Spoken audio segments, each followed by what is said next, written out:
Petit village très arrosé, où les espaces humides pouvaient être la source de nombreuses maladies qui affaiblissaient les habitants quand ils n'en tuaient pas, à tour de bras, Sérignan du Comtat n'a pas constitué beaucoup d'attrait pour les titulaires de la baronnie.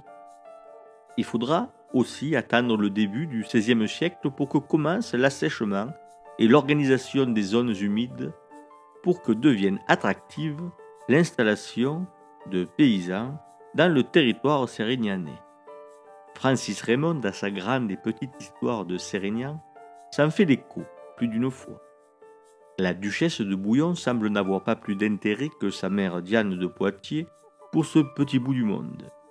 Henri Robert, son héritier, ne se signala pas, et son successeur, retiré à Genève, en raison de son protestantisme, paraît ne s'être jamais soucié de ce village dont il ne faisait qu'encaisser les rentes. En fait, si l'on y regarde bien, c'était ça Sérignan pour ces aristocrates qui voyaient un beau jour échoir, dans leur patrimoine, ce petit village dont ils n'avaient jamais entendu parler et qu'ils ne verraient sans doute jamais. Une rente, seulement une rente, de l'argent sonnant et trébuchant, des stocks de grains, vendus sur les marchés ou transportés dans les greniers des propriétés que les titulaires de la seigneurie fréquentaient régulièrement. On notera que la baronnie de Sérignan du Comtat sera maintes fois cédée afin de constituer pour leurs titulaires le moyen de se procurer une grosse somme d'argent frais. C'est ainsi qu'Henri de la Marque la vend le 10 juillet 1634 pour 216 000 livres. Toutefois, le testament de Jean de Poitiers, titulaire historique et notoire de cette seigneurie, sorte d'ancêtre tutélaire, grand Manitou au sang bleu, n'avait pas autorisé ses descendants à se séparer de cette baronnie. Tous les actes furent donc cassés par les tribunaux compétents. Cela n'empêcha pas la vente de la baronnie de reprendre puisque le duc de Bouillon, sans doute conforté par une décision de justice, remet le couvert.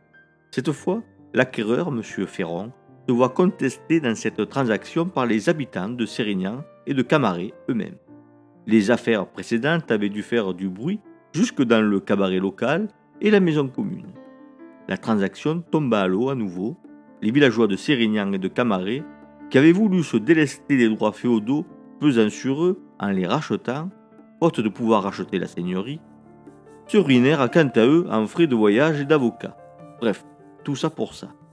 Cette volonté de se défaire du corset seigneurial était alors traduite dans le paysage urbain, villageois, par la construction, à Sérignan du Comtat, d'une tour de l'horloge, symbole notoire des libertés municipales.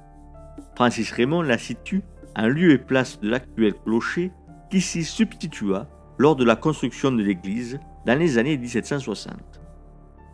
La baronnie passa de main en main au sein de cette même famille tenue de garder cette seigneurie en vertu des testaments susmentionnés jusqu'à ce que les habitants de Sérignan, selon les dispositions de la nuit du 4 août 1789, furent dans la possibilité de racheter les droits féodaux d'un montant de 40 000 livres.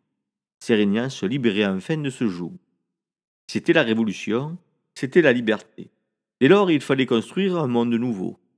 Et c'est à quoi les Sérignanais participèrent et à quoi ils contribuent encore.